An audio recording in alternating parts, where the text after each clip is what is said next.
si Sylvia Arellano, ang ina ng biktima, si Carlo Arellano.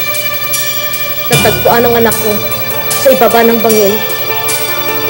Nung kinuha siya, wala na. Patay na siya.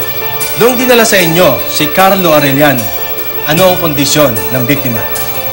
We had several bruises, cuts and abrasions. May bali sa leeg ang biktima. Sigurado ako, yun ang kinamatay niya. Pasang-pasa siya at sugatan. I didn't even get to say goodbye. Kawawa naman ang anak ko na hindi man ako binigyan ng pagkakataon na makasama ko siya ng matagal. Kawawa naman, batang-bata para mamatay. Hayop ka, Elisa. Maagod ang kinuha ang Carlo ko. Dahil sa'yo, walang awa mong pinatay si Carlo. Manifesto ito ng eroplanong sinakyan ni Eliza at Carlo.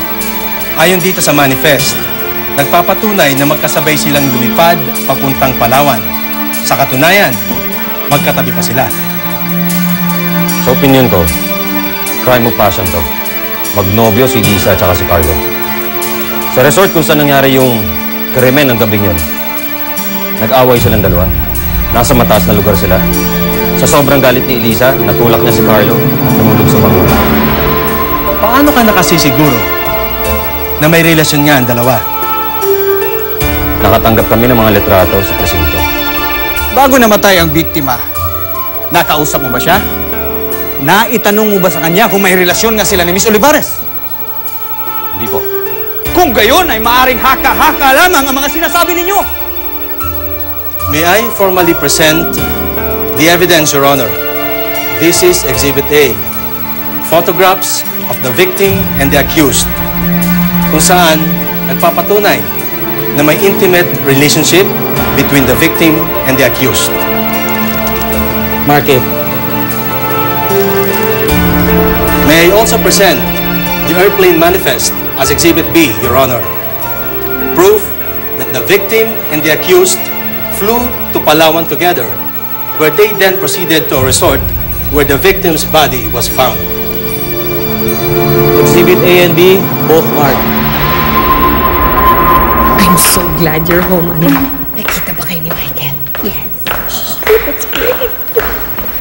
Guys, look who's home. Sophia's home. Hi! Hi, Lola. Hello.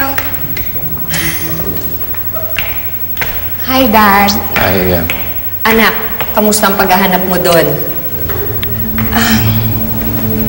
Dad, sorry, hindi ko nahanap si Eliza. Alam na namin sa Palawan ka nagpunta. Paano makikita ang kapatid mo doon? Aminin mo na, Sofia, na sinundan mo si Michael. Lola, I had a photo shoot in Palawan. And it just so happened na kasabay kami ni Michael. Photoshoot naman ngayon. Ang dami mo naman palang ginawa. You know?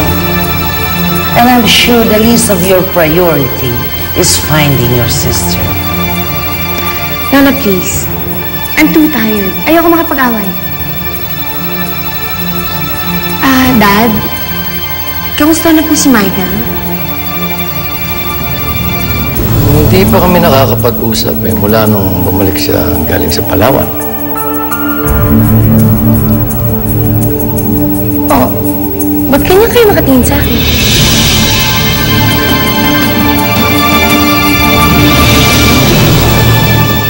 Sinabi po sa akin ni Elisa na nagtampuhan daw po sila ni Carlo nung gabing yon. Inaway siya ng inaway ni Carlo. At napikon siya, dinala niya si Carlo sa mataas na bahagi ng resort malapit sa bangin at doon niya tinula. Hindi totoo yan! Alam mo na kung anong kaya kong gawin. Kaya huwag mo akong bubungkain. At huwag kang babaliktad kung ayaw mawala uli sa iyong anak mo. Judgment is hereby rendered finding accused Eliza Olivares guilty beyond reasonable doubt of the crime of murder and sentencing her to suffer the penalty of reclusion perpetua.